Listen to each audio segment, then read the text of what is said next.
then maybe what I'm talking about is a disappointment, because I'll get tapped in, because part of my dream or my vision is to have people that I can chew on things with. Sometimes I feel so alone, I feel so safe in the world now that I really know that I create my reality. And sometimes my husband, he works with people that have a lot of fear, and he does too, and sometimes he'll just blurt out, well, Jenny, people are just more fearful than you are. You're just different. And sometimes I just feel so alone being so different. Now think about this. So from that place of feeling alone, you've picked up the alone end of the stick. Right. And what you want is to be surrounded by more people like you that are knowing all is well. But you can't get to them from the vibration of feeling alone. Right. And so what would it feel like to be more consistently surrounded by people who know that all is well? Well, it would sorry. It would, we are talking all over the top of you. It would feel like you felt when you read that book. It would feel like a world where everything was okay. It would feel like a world where no one's struggling or pushing against. In other words, that's what it feels like. That book sort of generated that feeling within you. That's what it would feel like. So from that feeling place, you'll begin to discover more and more people surrounding you. But the difference is that book made it sound like all the others would be gone. And so you trust that if all the others are gone, and if the fearful ones, if the aggressive ones, if the sick ones don't exist, then there's not much chance of me bumping into them. Where what we're saying to you is, there's not any chance of you bumping into them unless you are vibrating somewhat there too. And why would you vibrate somewhat there too? Because you're still observing more than you are projecting your thought energy. But I find, I have moments, long periods of time when people will get sort of interested in Abraham stuff, or they'll say, what are all these tapes? And they'll borrow one, and they'll come back and they'll say, give me another one, give me another one, give me another one. And they'll get really excited, and let me read the book. And I'll say, borrow mine. No, I want to highlight it. We'll buy it over at Psychic Eye. And they'll get real excited, and they want to talk about it, and I'll get real excited, and I'll say, oh, this is great. And then they'll go into a tailspin where they just completely forget everything and go into their they don't junk. forget. They don't forget. They just, even like Esther, stepping back into an old pattern of thought. You see, now we want to talk about this.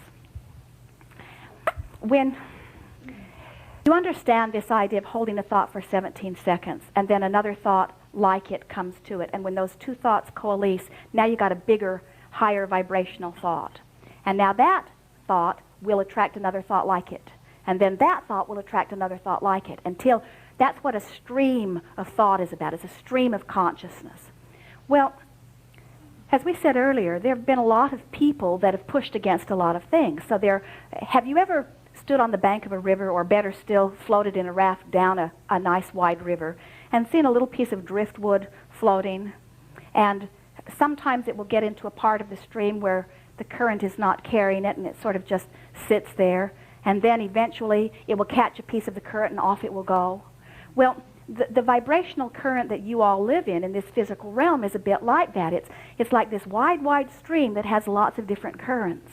And depending upon what you last gave your attention to, or dominantly are giving your attention to, determines what part of that stream you get caught in. Esther was noticing they drove in Key West, and they drove in Boca, and they drove in Miami, and they drove in Chicago, and they drove in Los Angeles. They've been driving in lots of different cities recently. And Esther said to Jerry, have you noticed that it doesn't seem to matter what city we're in, we're flowing. It's like the lane we're in somehow is the only one that's going. Everything seems to be blocked up everywhere else. And the lane that we are in keeps going. Well, it seems illogical. In other words, if you're in a traffic jam, you ought to be jammed up like the rest of them. But the universe is responding to you all as individuals. And so the current that you are accustomed to flowing in is your current. In other words, it's there for you independent of anything else that is happening. So, but before you know that, sometimes you can have a thought about something, or listen to somebody who is very important to you, and spend enough time chewing with them, maybe over dinner one evening or on the telephone one afternoon, that you actually begin to vibrate as they are vibrating. Well, now the universe begins to respond to you in that way. In other words, it sets the tone of your vibration. And when you're not aware of vibration, you tend to then conclude this is the way the world is. In other words, this is the reality that we all must deal with. That's sort of what your mate is saying to you when he's saying, I know, and these aren't his words, but sometimes this is his meaning, it would be nice, not, he's saying, if everybody could get their head up there in the clouds where yours is, denying or not facing the reality that exists for the rest of us, but the rest of us are not brilliant enough, stupid enough to do that.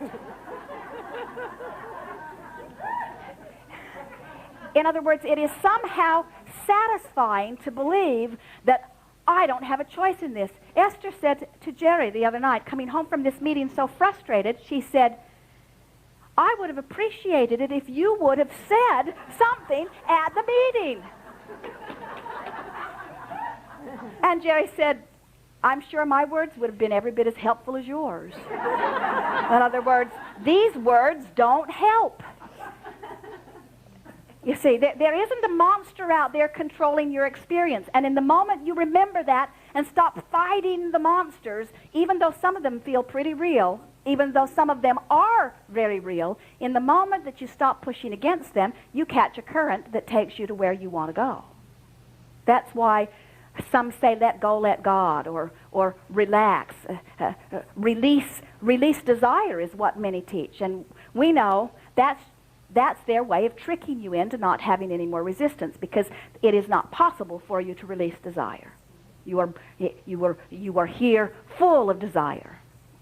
But sometimes by releasing desire or feeling like you are, you release resistance, and when you release resistance, your cork floats back to the surface, or you catch the current of your stream, you see. So getting back to what we touched on earlier, when you say, I would love it if there were more people around me that were having a good time romping through life. And sometimes the way that comes out is, gee, I'm sure tired of all these troubled people in my life. The thing that goes wrong with the psychiatrist's suicide note, almost all say the same thing. I just can't help those people. In other words, as they focus upon the trauma and trials and tribulations, they begin to believe them too. And so let's get back to that phrase. We think if you will reapply it. There was a time when you were using it quite a bit, and now most have sort of forgotten it, but reapply it. What would it feel like to feel surrounded by healthy, happy, successful people? What would it feel like to be surrounded by people like me who mostly know that all is well? What would that feel like? Because you see, it's easy to know what it feels like to be surrounded by people who don't know. Remember, there is never a crowd on the leading edge. And so people who are on the leading edge can get to feel lonely if support of others is what you're looking for. But if the thrill of romping into new territory is what you're looking for, there's no feeling of loneliness. If connecting with your core energy is what you're looking for, there's no loneliness, because your inner being is always there for you. If attracting other people of like mind is what you're looking for, there's no loneliness, because they're everywhere. They are fewer in numbers than the desolate and despair, but they are everywhere. You have easy access to them, you see.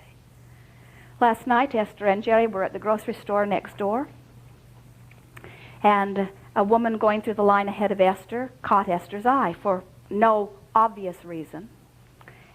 And she had 3 little jars of Haagen-Dazs ice cream that she was putting on, and Esther said, I want that. And the woman said, have you heard of Marianne Williamson? And Esther said, I have indeed. And she said, have you seen her? And Esther said, only on television. I saw her on the Oprah show one time. And the woman said, I was there last night. And Esther said, I bet it was utterly refreshing. And the woman said, it really, really was. And Esther said, what does she teach? And the woman expressed so beautifully what Esther already knows. And Esther said, that's exactly right, isn't it? And the woman said, you look like you've got some of that too. Now, what we're getting at here is, in this city of all of these hundreds of thousands of beings, It is no coincidence that the universe aligned them in the line together. In other words, if Esther were taking a poll, how many people are wanting to be creators of their own experience and are wanting to understand that they can control their vibrational output and therefore control, it would be very slim pickings of people who are consciously seeking that, you see. But there is no risk factor at all. The odds don't matter at all, because the odds of law of attraction are 100%, you see. All that's happening to you is that in your desire for the world to be a happier place, you are picking up the end of the stick where you are seeing the world as unhappy. And then from that feeling place of that, you are wishing for the other.